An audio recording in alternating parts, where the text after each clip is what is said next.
Sahabat Indonesia, titik buta atau blind spot adalah sebuah istilah yang lazim digunakan untuk pengemudi kendaraan roda 4, di mana dia tidak dapat melihat dengan baik sebuah area.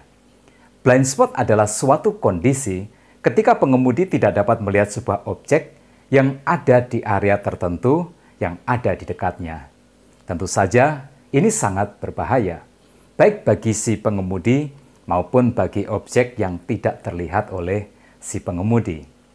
Di dunia olahraga, blind spot menjadi alasan mengapa olahragawan memiliki seorang pelatih.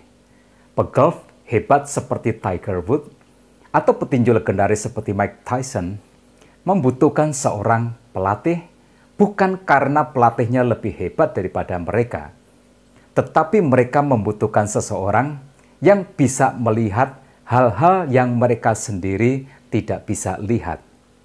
Lalu titik lemah itu yang tak terlihat oleh sang olahragawan, kemudian oleh sang pelatih diperbaiki, dilatih, dan dikuatkan. Di dunia psikologi, istilah ini dipakai oleh Joseph Love dan Harrington Ingham melalui teori yang diberi nama Johari Window.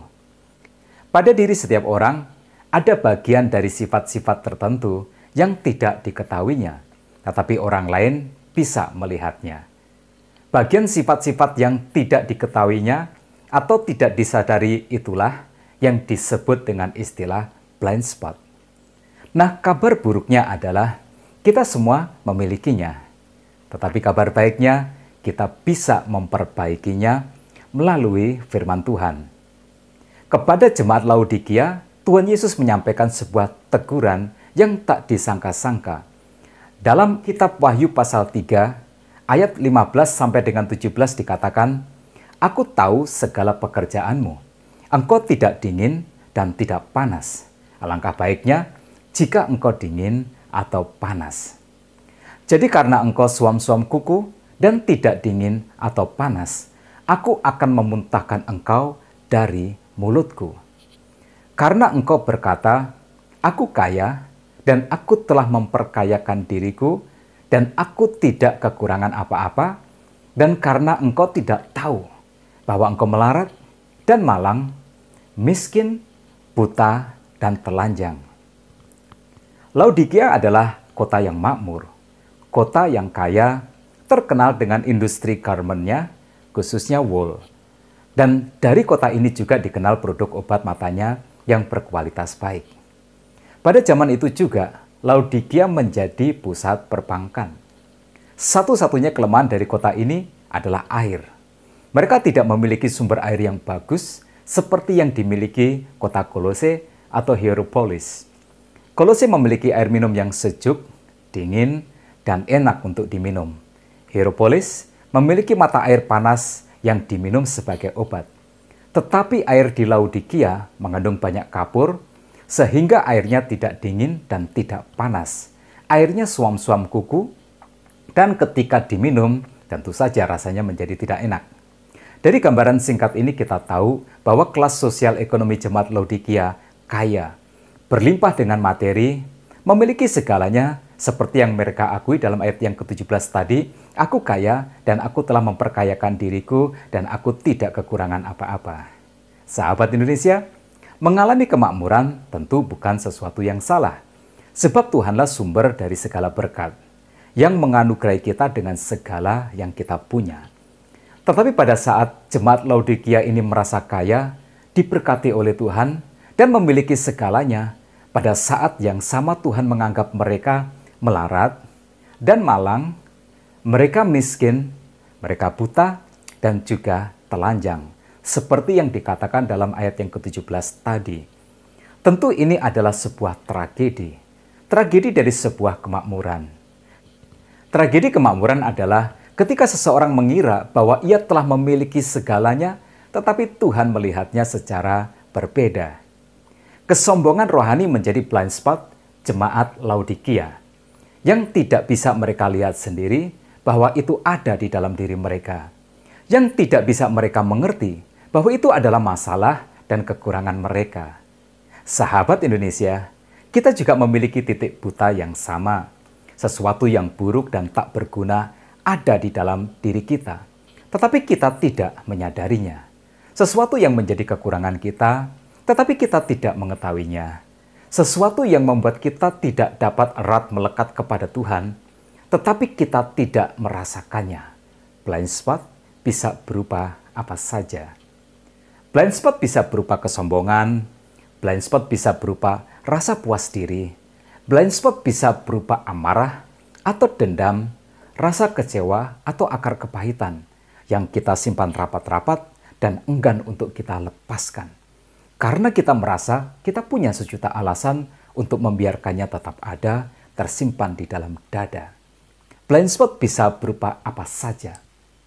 Blind spot bisa berupa keserakahan atau ketamakan. Blind spot bisa berupa sifat egois atau kekejaman, mementingkan kepentingan diri, menghalalkan segala cara, tetapi kita tidak merasa bahwa itu adalah sebuah dosa, karena kita telah menutupinya dengan sejuta pembenaran. Blind spot memang bisa berupa apa saja. Blind spot juga bisa berupa matinya rasa empati atau rasa kemanusiaan, hati yang tak bisa tersentuh oleh penderitaan sesama. Blind spot bisa berupa apa saja. Blind spot akan mengganggu hubungan kita dengan Tuhan. Blind spot pastilah juga mengganggu hubungan kita dengan sesama kita. Tetapi itu semua tak pernah kita sadari, tak pernah kita rasakan. Pada jemaat Laodikia, kesombongan diri dan rasa puas diri adalah blind spot yang mereka miliki, yang membuat mereka beragama tetapi seperti tidak bertuhan. Bergereja tetapi tidak mengikut Tuhan. Itu sebabnya Tuhan memberikan sebuah teguran dan juga nasihat.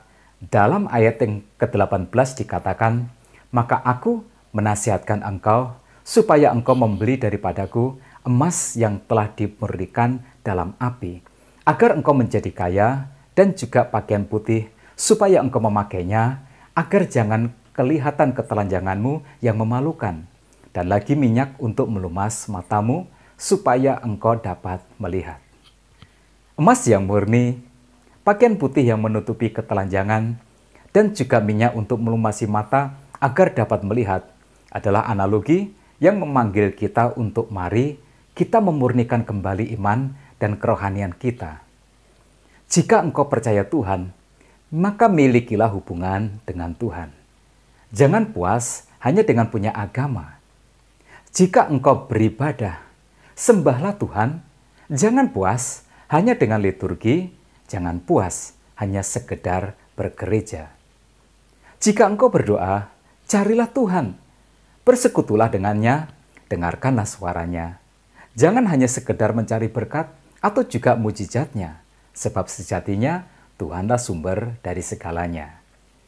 Ingatlah, tak selamanya kita hidup di dalam dunia, maka sejatinya hidupmu di dunia ini adalah sebuah latihan untuk hidupmu yang sesungguhnya di surga nanti.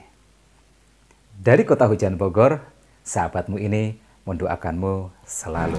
Aku ada untuk jadi penyembahmu, bersekutu menjadi muridmu,